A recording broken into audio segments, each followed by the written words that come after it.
A Nacional Nossa História de Produções orgulhosamente apresenta mais um vídeo de história.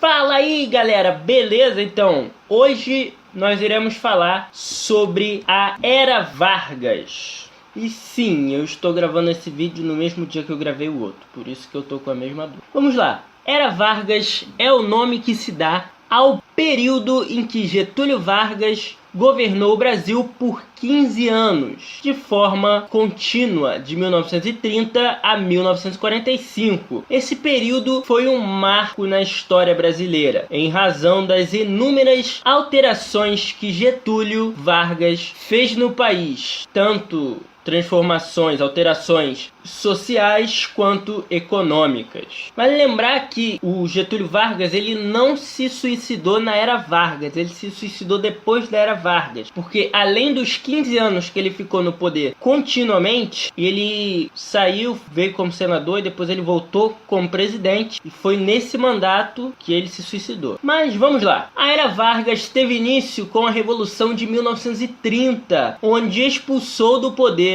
a oligarquia cafeeira, dividindo-se em 3 momentos. Governo provisório, que é o que nós vamos tratar nesse vídeo hoje, que ocorreu entre 1930 e 1934. Teve também o governo constitucional, de 1934 a 1937, e o Estado Novo, de 1937 a 1945, beleza? Vamos falar então, começando sobre a Revolução de 30 até o governo provisório, nesse vídeo de hoje. Vamos lá, Revolução de 1930. Até o ano de 1930, vigorava no Brasil a República Velha, conhecida hoje como o primeiro período republicano brasileiro. Como característica principal, centralizava o poder entre os partidos políticos e a conhecida aliança política Café com Leite entre São Paulo e Minas Gerais. A República Velha tinha como base a economia cafeeira e, portanto, mantinha fortes vínculos com grandes proprietários de terras. De acordo com as políticas do Café com Leite, existia um revezamento entre os presidentes apoiados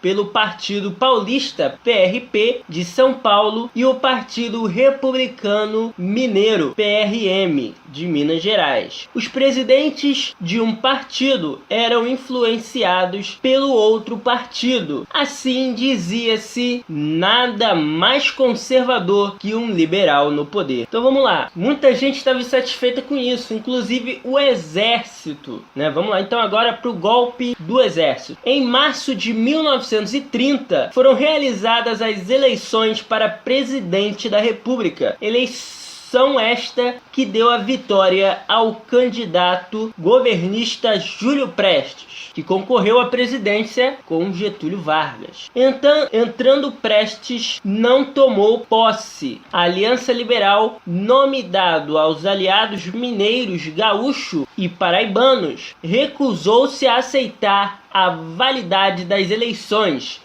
alegando que a vitória de Júlio Prestes era decorrente de fraude. Além disso, deputados eleitos em estados onde a Aliança Liberal conseguiu a vitória não tiveram o reconhecimento dos seus mandatos. Os estados aliados, principalmente o Rio Grande do Sul, planejam então uma revolta armada. A situação acaba agravando-se ainda mais quando o candidato a vice-presidente de Getúlio Vargas, João Pessoa, é assassinado em Recife, capital de Pernambuco. Como o motivo dessa morte foram duvidosos, a propaganda getulista, aproveitando-se disso para usá-la em seu favor, atribuindo a culpa à oposição, além da crise econômica. Acentuada pela crise de 1929, a indignação deste modo aumentou, e o exército, que por sua vez era desfavorável ao governo vigente desde o tenentismo, começou a se mobilizar e formou uma junta governamental composta por generais do exército. No mês seguinte, em 3 de novembro Júlio Prestes foi deposto e fugiu junto com Washington Luiz, e o poder então foi passado para Getúlio Vargas, pondo fim à República Velha. Agora sim, vamos lá. O governo provisório, que ocorreu entre 1930 e 1934. O governo provisório teve como objetivo reorganizar a vida política do país.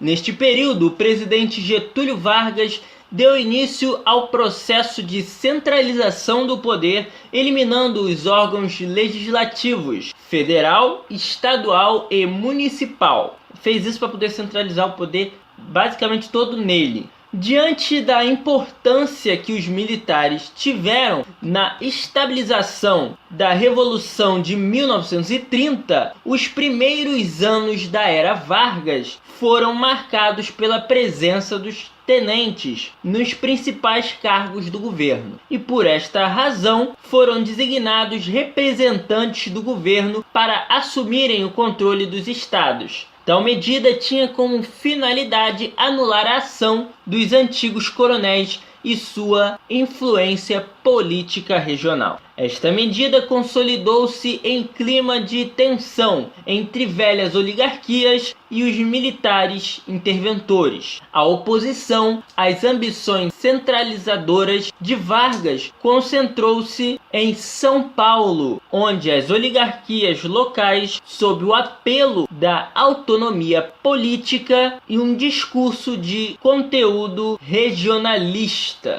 convocaram o povo paulistano a lutar contra o governo Getúlio Vargas, exigindo a realização de eleições para a elaboração de uma Assembleia Constituinte. A partir desse movimento, teve origem a chamada Revolução Constitucionalista de 1932. Mesmo derrotando as forças oposicionistas, o presidente convocou eleições para a Constituinte no processo eleitoral, devido ao desgaste gerado pelos conflitos paulistas. As principais figuras militares do governo perderam espaço político e em 1934 uma nova Constituição foi promulgada. A Carta de 1934 deu maiores poderes ao Poder Executivo, adotou medidas democráticas e criou as bases da legislação trabalhista. Além disso, sancionou o voto secreto e o voto feminino, por meio dessa resolução e o apoio da maioria do Congresso. Vargas garantiu mais um mandato. Esse mandato vai fazer parte do governo constitucional, que eu vou falar no próximo vídeo. Governo Constitucional e Estado Novo. Beleza? É isso aí, galera. Esse foi o vídeo da primeira parte sobre a Era Vargas. Se você gostou, deixa o seu like aqui, se inscreve no canal, segue a gente no nosso Instagram, no nosso Facebook, curte lá. E é isso aí, beleza? Tchau, fui! Compartilhe o vídeo.